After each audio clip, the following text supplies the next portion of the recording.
just started now the recording, so we can have a video from our conversation. And yeah, but the hair looks great. That's the most important. It's always great. So yeah, since we run a little official interview, I feel like I have to introduce yourself, yourself. That's a good question. The first fucked up. I have to introduce you a little bit. I know actually much of you from Facebook, but I try to narrow this down to a few sentences. I can just say you are a tech evangelist at Stylight at the moment. You're running the. That's right. Do you really say the Dahom conference? Is this the right pronunciation? Yeah. You really say the Bavarian way, the Dahom conference, startup conference in Munich.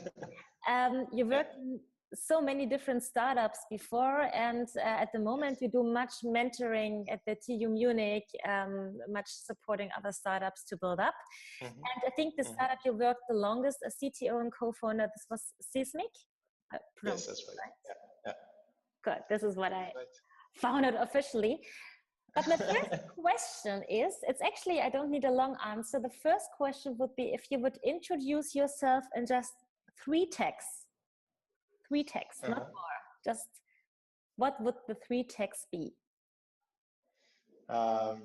Tech, community, and building. It was the first question actually. And and now a little bit longer if you want, because I just experienced, as really passionate startup man and always with a smile and this great hair. But if I would ask you what is really driving you professionally, what would you say? So, yeah, it's pretty much in line with these three words. So basically, my passion is really into building community and also in technology. So that's pretty much what I've been doing, in different ways over the last 10 years. So Seismic was actually an online video conversation platform. So we built communities through a technology platform where people could actually connect with each other, from any part of the globe, and just find new friends and interact with like-minded people. So yeah, overall, it's really this, bringing people together, and as I said, my passion is around technology, so that's a combination of all those things. Why community management? Now the meeting is running just a few minutes, and you said this quite often. I'm just curious. Do you know maybe why is this important to you, the community? Yeah, sure. Because I think that's when people come together that you see really, awesome things happening. So I think inherently we are very social animals. So we need to, talk to people, and we need to interact to feel well most of the time. I always say that I'm an introvert, and I know a lot of people don't believe me, but that's still how I see myself. But still, being an introvert doesn't mean that you don't want to interact with others. You still need the contact, and I think when you bring people together, you have incredible things happening. So it can be in different type of context, like what we were doing at Seismic, for example, with people who just didn't know each other, but start sharing also through video, so a very emotional medium, sharing the stories and making friends and helping each other and all those things. So I personally, since forever, I love to bring people together. Before doing that through technology, it was maybe organizing dinners and bringing my friends together, and I don't know, it's a good way to also foster new ideas and build things together. Just because you're on this community building now, do you think this happens enough at the moment? If you look at the companies or the little startup scene, do we have enough community building? I have a feeling, to be honest, that there's much happening. There are many conferences, even more than if you look 5 or 10 years back, but that's enough? It's the right things? I think, I mean, it depends, you know, like where you live, right? Like, so one thing that I've learned during my time in San Francisco, so I spent 7 years over there, was that the network is actually the most important thing that you get access over there. Of course, you have like you know, a lot of brilliant people, but like those brilliant people, they are everywhere.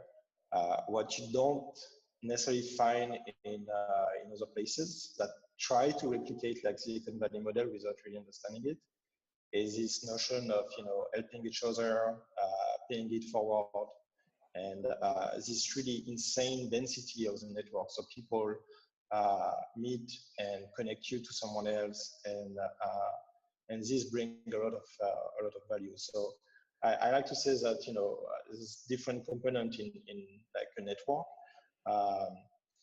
One is the number of nodes, so how many people are like participating in this network. So of course, like in San Francisco, you have a lot of them because everyone is over there. You have like investors and companies and engineers in a very small perimeter. So like this density is actually really big. But another thing is like the number of connection between those nodes. So you can have like a lot of nodes, but they don't talk to each other.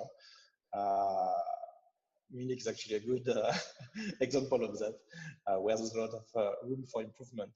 But whereas like in Silicon Valley, I think people have this tendency to really increase the number of connections between those different nodes.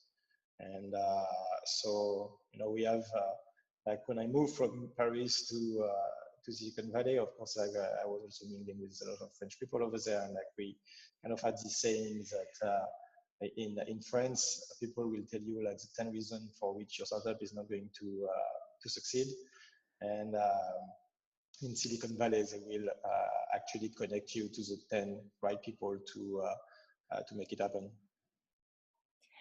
Yeah, I'd like to talk about Silicon Valley today with you a bit more intense. You know, this is a little bit what we thought of. Before I'm gonna dive into this, I would love to ask you, because if I look to your CV, it references very much to the startup scene in general, not only Silicon Valley, but now you're pretty much in the startup scene in Munich and in Europe. So why is it the startup scene you are attracted to? Maybe it happened in Silicon Valley, it started, but what is it that you say you always get back to it? I think it's the energy, right? Like it's this kind of drive to build things that can, you know, change the world somehow. And of course, there's a lot of hype, you know, like if you ask, you know, any millennial in Silicon Valley, like they want to change the world. So it's a bit of a hype, but like I think, you know, like those startups are actually the one building things and pushing things forward. So yeah, that's what has basically always drove me to this scene. And if you compare this to the corporate world, would you say there's the chance there's pretty low or not even there or too slow for you?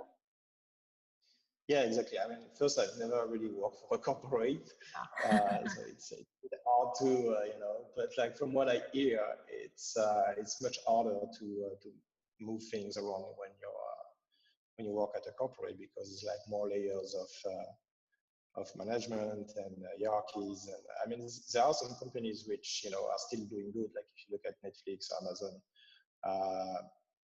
those are companies which are not startup anymore, but they still operate as such because they found a way to actually create like mini startups inside, you know, these big corporates. So like the drive is still there, and people are still really engaged and want to. They're not trying to protect their, you know, little job and like try to step on each other's to climb the corporate ladder, but just try to build things and make things work. So I think you figured out or just said a very important point in terms of corporates here and startups there, but like each corporate at the moment tries to have an incubator and to have startups. Mm-hmm. They're all opening the doors and want to be like the startups. And the CEOs from each companies, no matter what business they have, they run to Silicon Valley and make startup safaris. Do you have an opinion about this hype or this, what's going on, the attraction from the startup world? Do you have an opinion about it? Well, I mean, like, I think a lot of corporate actually figures that, you know, like maybe before, like they could live for a long time without innovation. But nowadays, like they need to innovate and to be on top of the game to, you know, stay competitive in the market. So like innovation, I think is probably the one thing that really drives them. And of course, they see like, you know, how fast actually startups can operate and maybe how slow they are to operate. So they want to get like, you know, inspiration from that. But then I think like what happens is that you can't really just say, okay, we're going to launch like, you know, our own corporate accelerator and have our startups. And if you don't remove those layers of management and bureaucracy, it's just not going to work. Like it's more mindset that needs to be changed, and which is super hard to change in a corporate. You can't just copy a model and, you know, and open an accelerator and think that everything is going to be fine, because it's not. No. Did you do this? Did you work for corporates on the startup side, or do you mentor startups who go their way into the corporate world? Yeah, I do. So I started like actually really lately, like some mentoring in some accelerators. So for example, there's this new retail tech hub in Munich from MediaMarkt Saturn, and I'm actually meeting them today. And I think for me, like I'm pretty honest when it comes to like what I think. So like one of the thing I want to bring in there is some real transparency about, you know, what works and not when it comes to like a corporate managing an accelerator, and of course also supporting startups in the growth. Is there? But let's see, because it's a new challenge. So. Yeah, I got the feeling there is some expectation management necessary, as you said before. Like, what can a startup do? What resources do they need? Which decision processes must be different? And I think there's a huge learning going on at the moment. Like when both coming together, I just see as consultant there is so much magic for them happening out there, and illusion is also there. I just let them in, and my business problem is gonna be solved in a minute. And and I think like one like really important other thing to mention is that a lot of corporates actually stop to take risks, right? So that's one thing that is super hard to change, I think. So, you know, you cannot just say, okay, I'm going to open like an accelerator and just hope everything is going to be fine, because it's not. You need to let the startups take risks, and that's how they also push the limit forward. Because if you try to kind of constrain them in some kind of environment and limit your risk taking too much, then nothing happens, or nothing big, at least. Yeah, that's a big disillusion which happens. Talking about disillusion, disillusion. Oh my God, what is the right word? Disillusionierung in German. What is this in English? De-illusion? Oh my God, disillusion. That's right. Oh my God, cut this off. No. Let's talk about, of course, Silicon Valley, where you started before. what do you think, because you lived there a few years, what do you think is really the magic that's going out from Silicon Valley and creates overseas and everywhere in the world this big attraction? What is it that really causes the magic? So, like as I said, first, one of the point is it's a network part. So like people are really inclined to help each other and to pay it forward. So paying it forward means that, you know, I'm going to help someone without necessarily waiting for something in direct return, but more believing that somehow, you know, karma will do its thing and like it will come back to me. In my experience, that's actually it just works. Like that's how I pretty much built my career.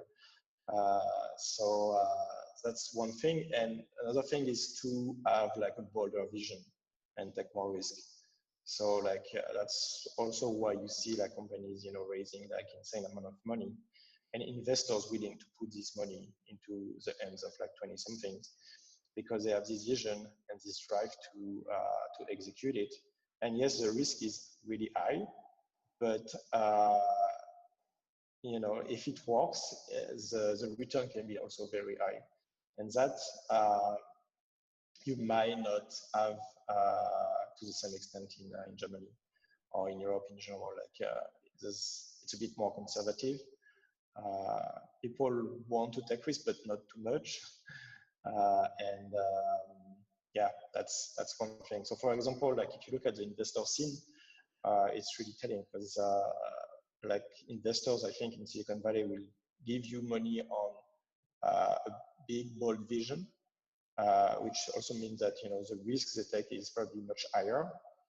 Rather than what I see here in Germany is more like you need to have like, you know, proper business model and kind of have some business, you know, going on before you will get money. But of course, that will come also with probably like a less bold vision. Like bold vision might actually scare them away.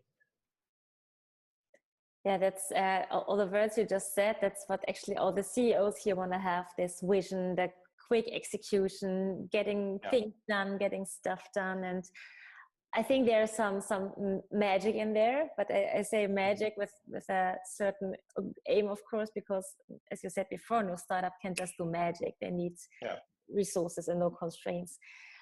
But talking about the character of the startup scene, maybe we stay in Silicon Valley. What is the downside of this culture, of this getting things done and high risk? Like a friend of mine has been to Silicon Valley, and she was so shocked just to see there were so many people just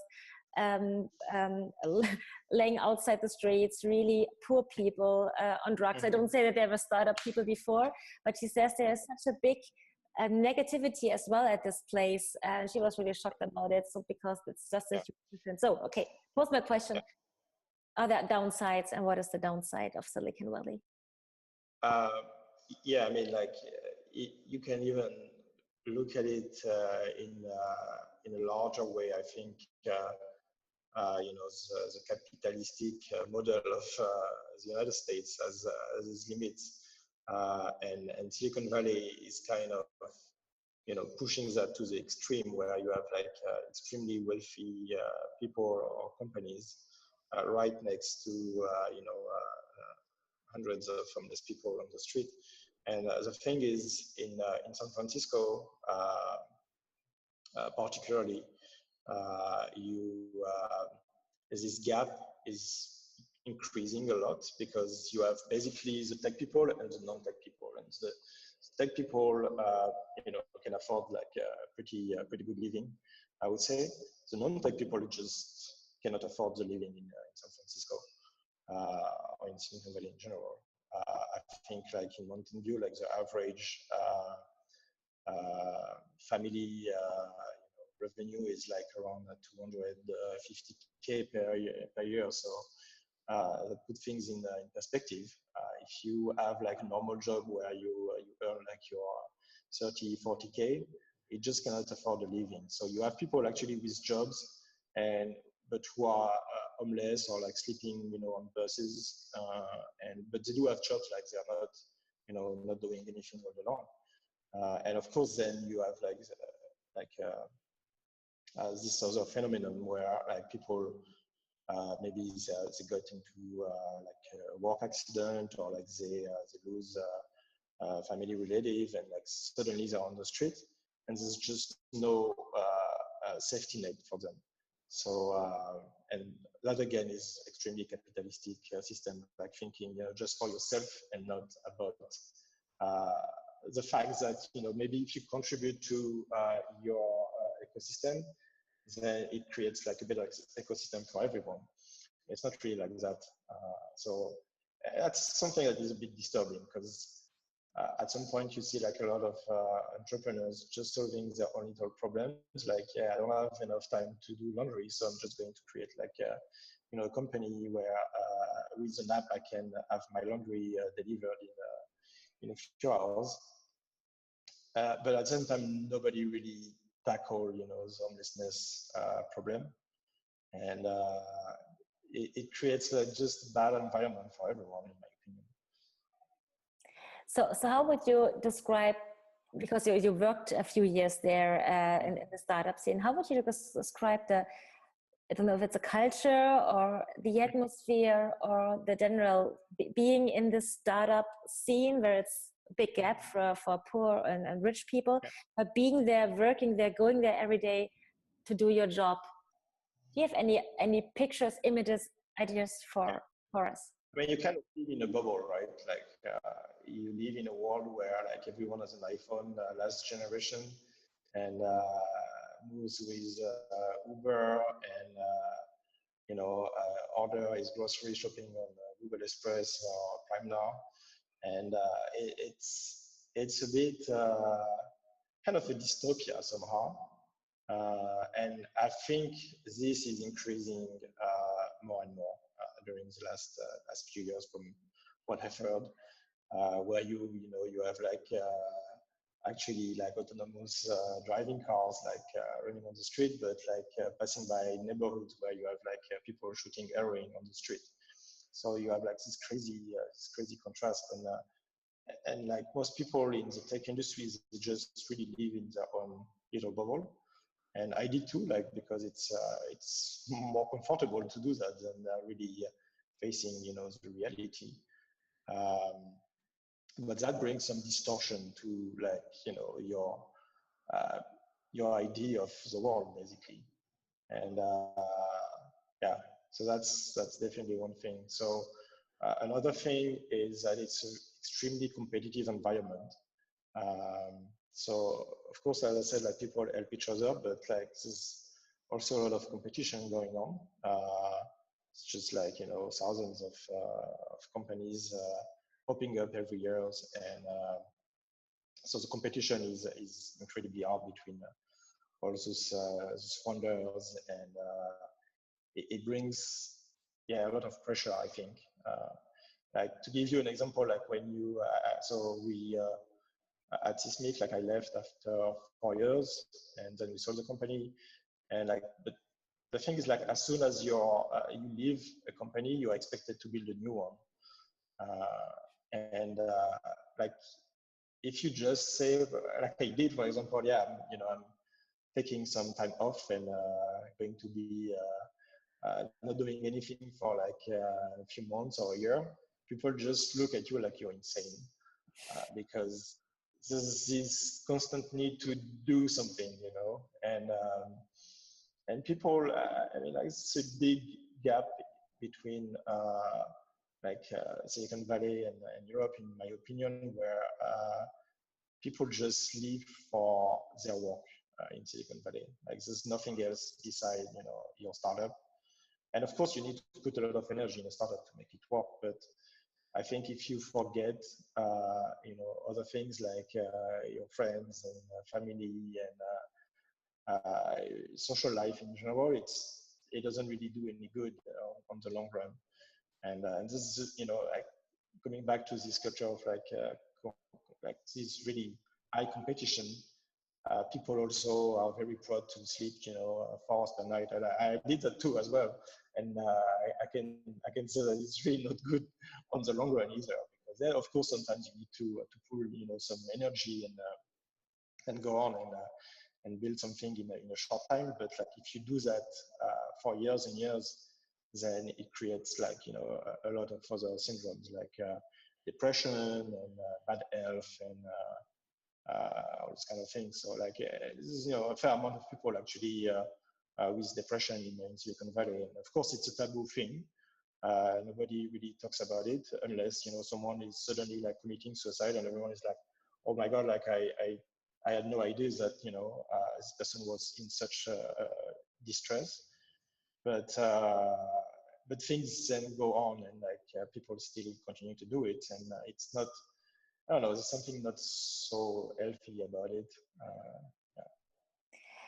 So you lived there in this environment for a few years, and you told me a few weeks ago that you experienced, of course, this very much for yourself. Just like a question, what were your strategies to survive that? How did you survive that for a few years? I mean, I think when I arrived, I actually adapted to this way of living because I mean, I started from like I had no network over there, and I was suddenly like in this super hype environment, and mingling with all those big people, and so you adapt, and then at some point you just realize that you're kind of burned out, and you need to change some things to have like a nice life, I would say. I mean, I'm French, so like I like the good life. I like to enjoy things, dinners and things like that. And at some point, I just realized that I was just spending like most of my time, in front of my computer and writing some code, and it's not super healthy. And then from there, I actually made some changes to kind of correct that. Well, what was, if there was, what was the initial moment where you said, okay, stop, I need to cut here and to save my life and my life balance? Well, I think I was already like a few years in, inside the company, and it's. I don't know if it's really like one moment, but it's more like an accumulation of things. And for me, like one big moment where I was like, okay, maybe San Francisco is not really the place to live for me anymore is. So I got I had a daughter over there, like a kid, and then I was bringing her to the kindergarten every day, and with bus, and like there was this incident like that I read on the newspaper that someone in that same bus that I was taking every day got shot by like a lost bullet. I was like, this is just not what I want for my daughter, and that, and plus the healthcare system is pretty bad. The education system is also I would not say bad, but like extremely expensive and competitive as well. So there's a lot of things, especially I think when you have a kid, you put things in a different perspective.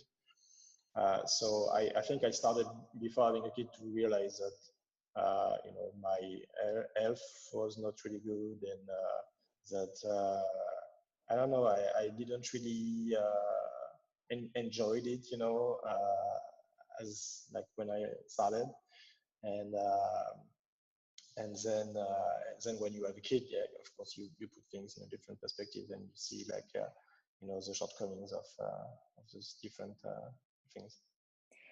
So I understand, since I have a little daughter as well, this can be helpful to realize stuff. So you realized that and you kind of stopped. What then? Restart again? Did you have some time off? What was after the decision to change that? I think so like of course, it's always like different variables in the equation. Like I really like San Francisco because it's especially when you work in the tech industry, you can have like a pretty comfortable life. But sometimes I got like bothered enough that I was starting to think about going back to Europe, and yeah, and at some point, like given also like the visa situation, like it's always like a constant stress to renew your visa and so on and so on. And at some point, I just didn't want that anymore. Like every time I was going back to Europe and coming back, I was going to secondary inspection, being asked like many questions about what I do in the US, even though I lived there for like many years. And so it's hard to call this place home when all those things going on, and it's just not relaxed enough. Like as I said, like I love life and I love to enjoy the good things that life has to provide. And I think it's also I love to work and build things. I think you can do that effectively only if you're happy. And I found myself not so happy anymore, and that was one of the reasons to move back to Europe. And so this was the step after you right after you realized you kind of got back to Europe. Yeah. And here comes almost the last questions, but you are now working again in the startup scene. As I said at the beginning, very successful. The people I know from the startup scene, they are all connected with you on social media, kind of. They all know you. I don't know if you're a big shot, but I think you are in the startup scene. No, seriously, I don't know too many people, but all know you. And seeing you on the conference at the Bits and Pretzels, like people were all on you. So I think you are quite successful again after the decision you did. So I don't know if you can answer this question, but what is now different? What did you change? What is maybe the learning of this? But yeah, why is it now so easy? It looks like. I think it's different things. So like first, I arrived in Munich and I didn't know anyone. So I kind of started again from scratch. Like moving from Paris to San Francisco was actually easier than moving from San Francisco to Munich, because like you can create your network like much more easily in San Francisco than in Europe. And also I moved with like my co-founders, and they already had a good network, and we were like a really hyped company. So like we were every 2 weeks in TechCrunch and so on. So it was easy to meet people and to build this kind of network. But when I arrived here, like I was pretty much like a nobody, and so at first it was hard, like, because first, I don't even speak German. I still don't speak German. So there's a language barrier, and also there's like the people barrier. Like people here, like they already have kind of their network already from maybe even from kindergarten. Like the circles that are like created really early on.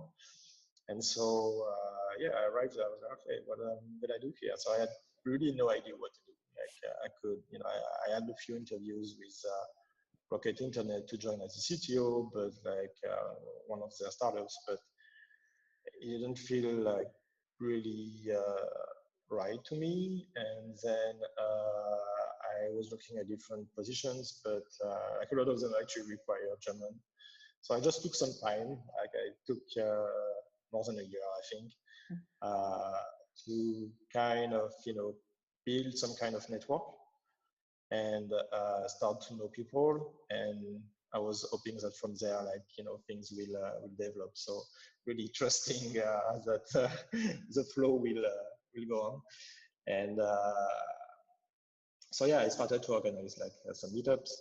And that's actually how I ended up at Stylight, because I had one of my meetup here, and I got to meet those people, and they're like, yeah, we're looking for like a tech evangelist, and that was something that talked to me, like this whole notion of building a network and helping people to connect to each other and so on. So yeah, I mean, like the fact that a few people know me in the tech industry is because I host a lot of events. That's one thing, and I really try to help people out. So like when they need to connect with someone, or if they need help with some mentoring or things like that. So I'm still living by my San Francisco standards somehow, like what I learned over there, like what works and what I liked, and trying to bring that here and try to foster like a better community. That's actually what I thought right now. You relied on your biggest value, community building, and I don't know if this is, but it kind of made your success. If it's community building, what you just said at the very beginning, Yeah. and you restarted this, what you do with your startup, but on another level, just community building is part of that success. So what I would understand. Yes. So I tried to, like a few weeks ago, I gave a talk at Code Talks in Hamburg, and my talk was about like how to build your tech network, like from an individual perspective, like as for example, as an introvert engineer, like I am, up to like as a community, why is it important to be part of a network? Because it will help you, hire talents and things like that. And there's a lot of tricks that I learned in Silicon Valley to,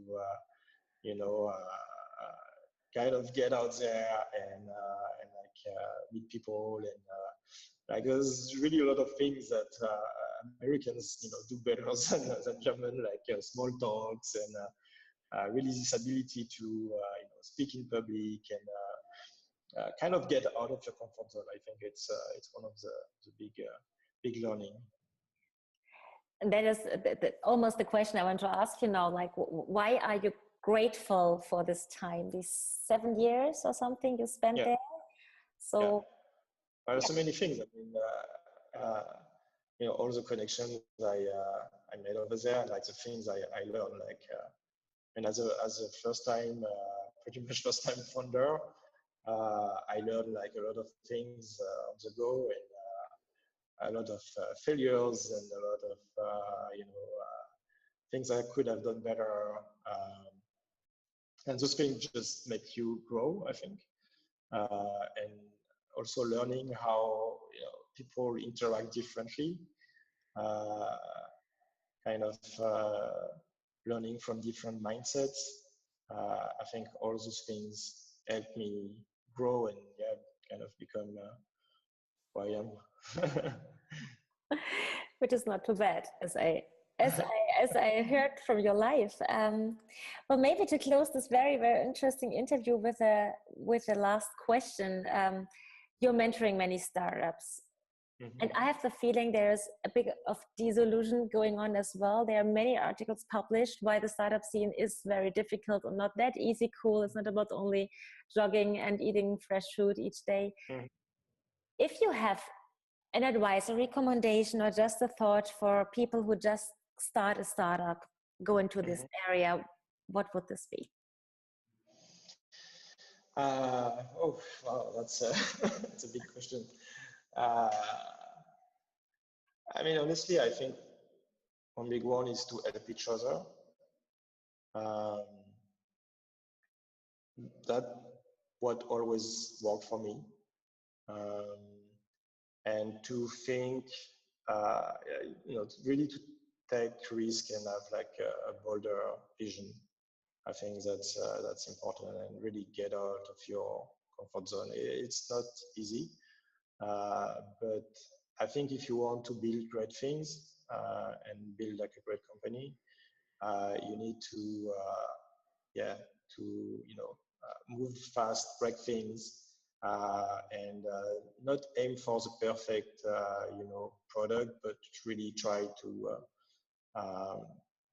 deliver something. You see also a lot of people like just talking about what they want to build and not really tackling the thing. And that's one big thing for me. Yeah. And now I said a very last question because you were just, yeah, I know we have 4 more minutes, but I think this is just a sub question to the first, to the last I just said. Startup teams, like startups are not only one person, but startups teams. And you referred so much to your work in Silicon Valley and with this pressure. Is there any recommendation you would have for the teamwork, for the team itself? Mm-hmm. Well, my experience was actually like really interesting on so many different levels, because I also had like a distributed team, so I had to deal with different type of cultures. So I had like a tech team in Singapore. I had another one in Romania, and also a small team in San Francisco. And so it's I think it's important to spend time with people, like trying to listen to them, and because it's such a fast-paced environment that you also need to be, to keep like this human touch, which is essential to keep people like engaged, and also to see like problems emerging really fast, so you can solve them. And then of course there's a question of like communication that is like extremely interesting, because like when I arrived in San Francisco, my communication was the way I was doing it in France, so like really direct.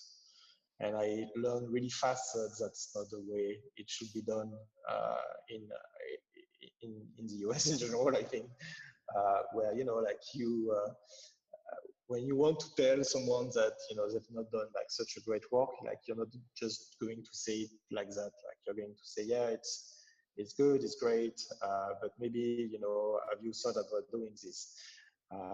Whereas like when I arrived, I was like, yeah, pretty much like this is shit, but that's what I learned in France. And then you have people like just look at you and ask you like, am I fired?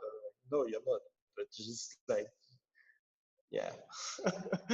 So you really need to kind of learn from like how people interact, and of course there's gonna be like some failures involved, and some adjustment to be made. But